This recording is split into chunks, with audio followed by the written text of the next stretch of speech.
Vamos a realizar entonces nuestro paso por la ilustración, a ver qué tal nos va con estos pensadores de esta bella y turbulenta época. Se ha hablado mucho de la ilustración, se ha hablado mucho de lo que la ilustración gestó para nuestra edad. Yo soy más bien un pesimista en torno a lo que la ilustración generó. Yo creo que mucho de la barbarie y de las dificultades que tenemos en nuestra edad se debe a la manera como estas personas trataron de reaccionar supuestamente. Creo que sí dibujaron muchos fantasmas. Efectivamente, tú dibujas fantasmas y dibujas el remedio para derrotar a esos fantasmas, lo puedes hacer. Pero creo que no los derrotaron, ¿sí? Y que al contrario nos dejaron a la edad contemporánea una serie de problemas e inconvenientes. Sin embargo, voy a tratar de no ser tan pesimista en esta sesión, de ser más optimista, y para ello pues he traído como invitado a el señor Diderot. Diderot es una persona que reúne bastante bien el espíritu de la ilustración, que no tenía una formación como estas personas, por eso lo escojo intencionalmente, porque no tiene la formación que tiene, por ejemplo, su compañero en la enciclopedia, D'Alembert, que es matemático también, que es físico.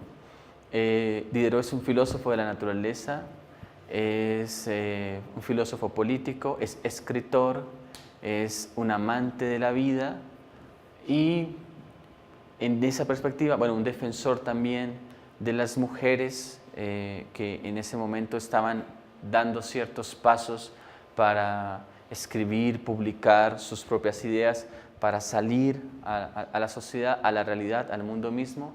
Y Diderot en varios de sus escritos de alguna manera conduce esos escritos. Muchos de esos escritos se dice que fueron compuestos por estas mujeres que conoció, con las que estaba relacionado, especialmente de la alta burguesía y algunas aristócratas, y que escribieron a través de él, ¿no? Porque en esa época, pues, si una mujer publicaba, pues normalmente estos escritos eran quemados, eran rechazados por los editores, en fin. Diderot entonces humanamente es una persona bastante especial y filosóficamente refleja el espíritu de la ilustración. También lo recordamos porque Diderot entonces lidera junto a D'Alembert la construcción de la obra enciclopédica pues, más grande que hasta ese momento se hubiera hecho, ¿no?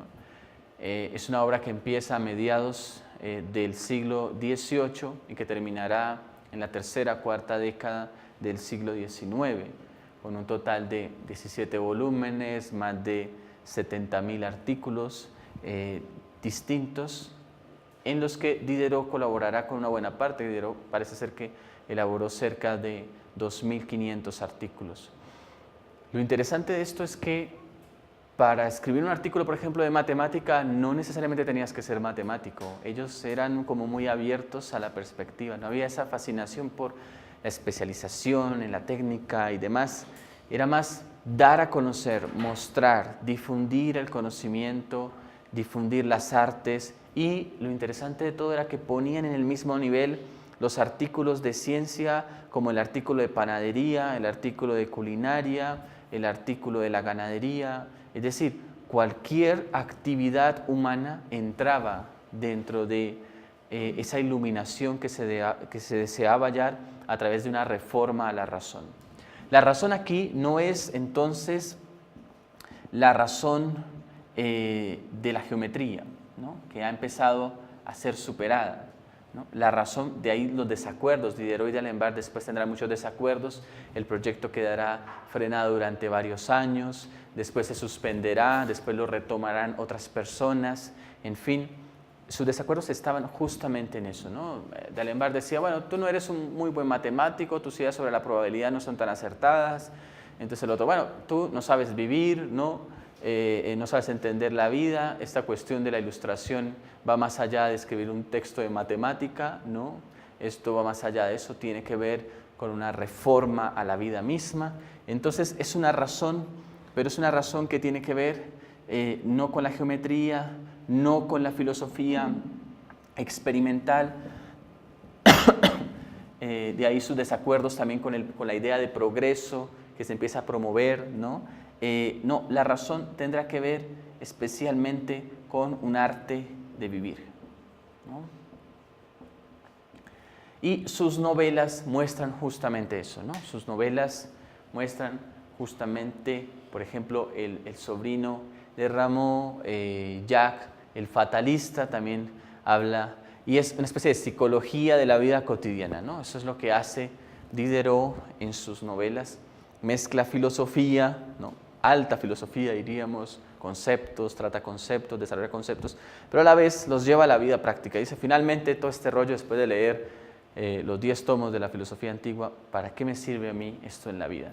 ¿No? Y entonces los personajes aparecen un poco satíricamente burlándose de todas estas teorías tan altas que finalmente en la vida no completan las cosas. O a veces aparecen personajes que sí, que saben ver estas teorías y que saben reconducirlas y aplicarlas a la vida, ¿no? Es bastante interesante por esto. Era un ávido lector, en fin, escribió varios escritos sobre las mujeres. Las mujeres juegan un papel fundamental, como les decía, y hay uno que se llama justamente así, Las mujeres, pero parece ser que ese es uno de los escritos que está compuesto por distintas mujeres, no solo por él, ¿no? Es una especie de compilación de una serie de diálogos que había tenido con distintas mujeres y toma eso y a través de él estas mujeres pueden publicar también sus ideas. Y los pensamientos sobre la interpretación de la naturaleza y por supuesto la famosa enciclopedia. La ilustración consiste para él entonces en comprender fundamentalmente 3 cosas. La primera de las cosas es que la naturaleza determina nuestra labor, nuestra actividad, nuestras acciones vitales en la vida están determinadas por la naturaleza, ¿no? Así como Hobbes pensaba en que la política se edificaba bajo ese carácter natural, sobre ese carácter natural, ¿no? Sobre la ética, aquí lo que está pensando Diderot es que es la naturaleza. Y la mejor evidencia de esto es la filosofía experimental, pero también las artes mecánicas, los oficios, las cosas que hacemos en la vida práctica. Todo ello, de alguna manera, es un tributo a la naturaleza misma. No es un tributo a una naturaleza separada de nosotros, no es la naturaleza divinizada en el arte, no. Es una naturaleza en nosotros mismos, lo que nosotros hacemos, ¿no? Lo que nosotros mismos somos. La segunda parte, el segundo punto, es el que la felicidad terrenal comienza en 3 aspectos. El primero es la tolerancia. Los ilustrados primero serán deístas, ¿no? La mayoría se vuelve deísta, ¿sí? O teísta. Después se vuelven anticlericales, ¿no? Y después terminan el ateísmo y ya después no se sabe ni qué son, ¿no? Entonces, la mayoría dará ese tránsito, ¿no? Y al final todos terminan en proclamar una especie de hedonismo, ¿sí?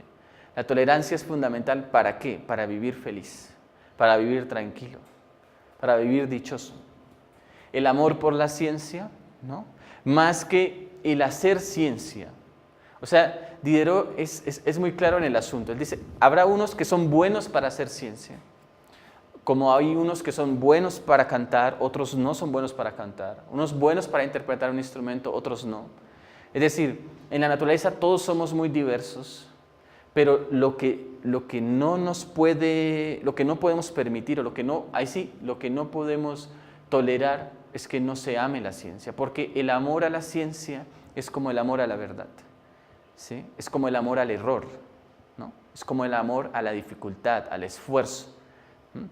Y cree Diderot que ese amor a la ciencia es lo que caracteriza a esta razón. El arte de vivir no es un arte de vivir sin más, ¿no? Sino que debe estar mediado por algunas cosas: tolerancia, amor a la ciencia y por supuesto a los bienes materiales, ¿no? Y eso se conecta con el tercer aspecto, y es que la riqueza y el progreso de una nación se basan en el trabajo y la industria. Entonces, dice él, toda nación, todo pueblo, todo individuo se debe esforzar en ello, ¿sí? En trabajar y en la industria. ¿Qué es la industria? El hacer cosas, ¿no? El crear cosas, el mover cosas. Eso es la industria. Y entonces, nosotros podemos encontrar una serie de dibujos que aparecen en la enciclopedia y una clasificación de las ciencias, ¿sí? La clasificación de las ciencias en ciencias que son ciencias de la memoria, ¿no? ¿Recuerdan el viejo arte de la memoria que establece, que veíamos anteriormente, ¿no? En la introducción? Las ciencias de la razón, ¿no? Y las ciencias de la imaginación. Entonces, la memoria, ¿no? La razón y la imaginación se unen y conforman el entendimiento. Pero todas deben estar allí vinculadas. O sea, no se puede escindir, ¿no? La naturaleza, de alguna manera. Y eso era lo que él le reclamaba a D'Alembert, ¿no? Bueno, sí, eres un gran matemático, pero no eres feliz. Entonces no eres un ilustrado. Claro, eso le ofendía profundamente, ¿no? Hasta que terminan por separarse los grandes amigos y demás, en fin.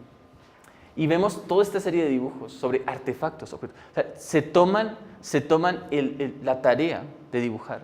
Los ambientes también donde las personas trabajaban, ¿no?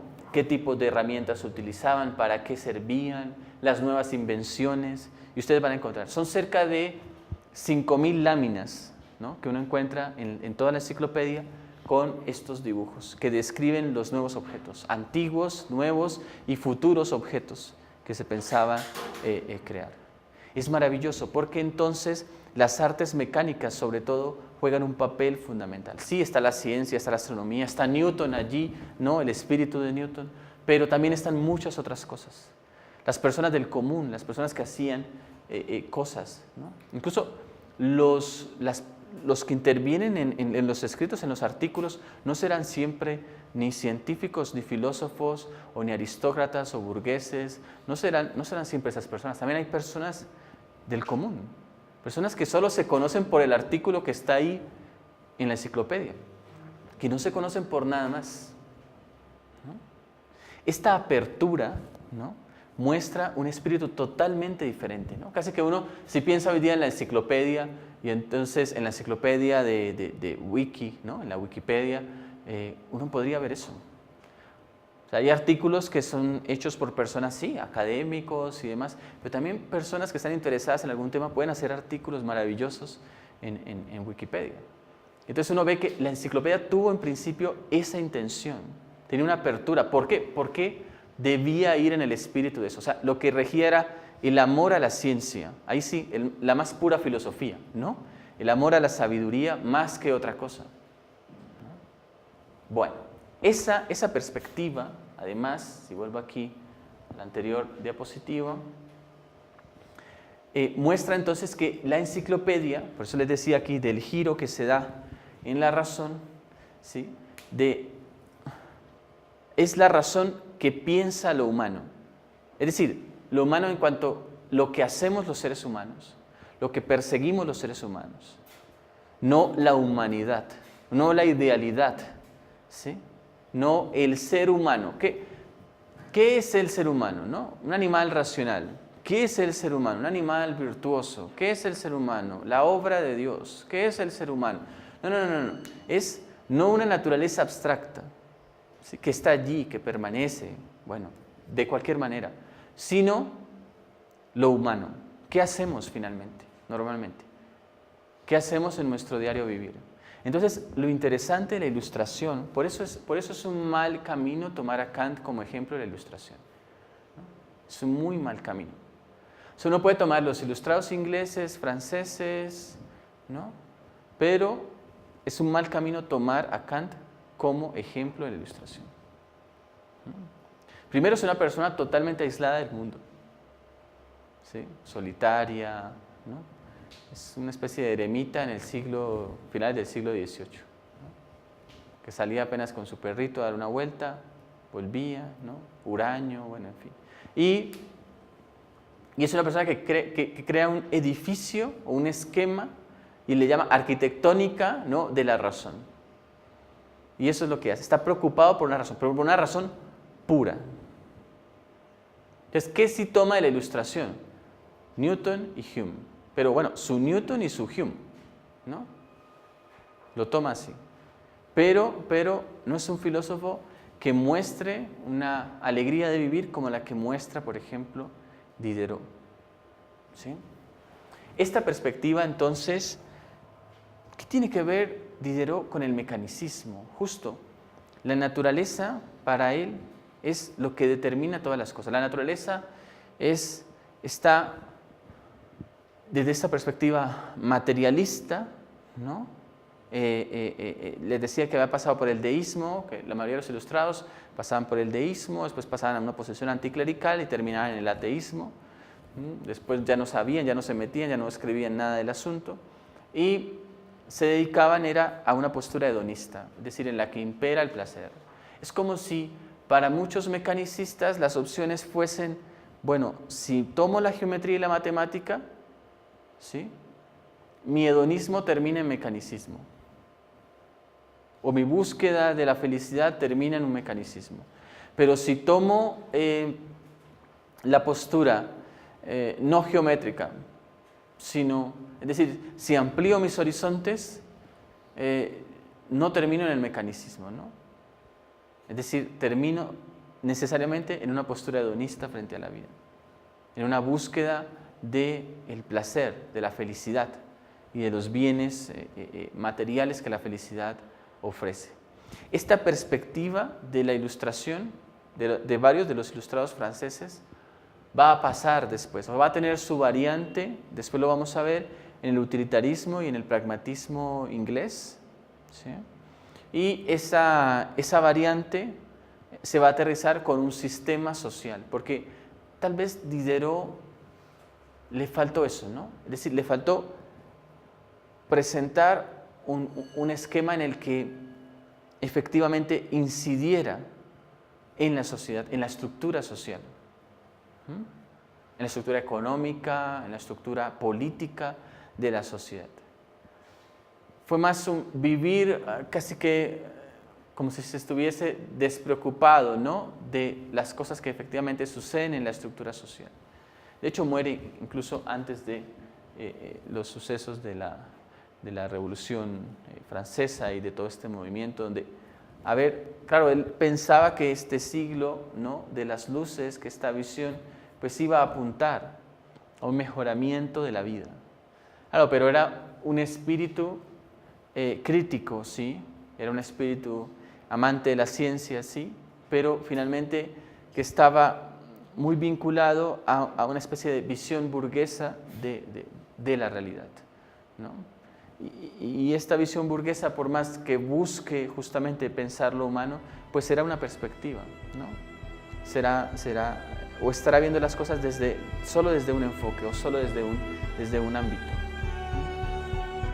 Bien, yo creo que con eso podemos dejar a Diderot.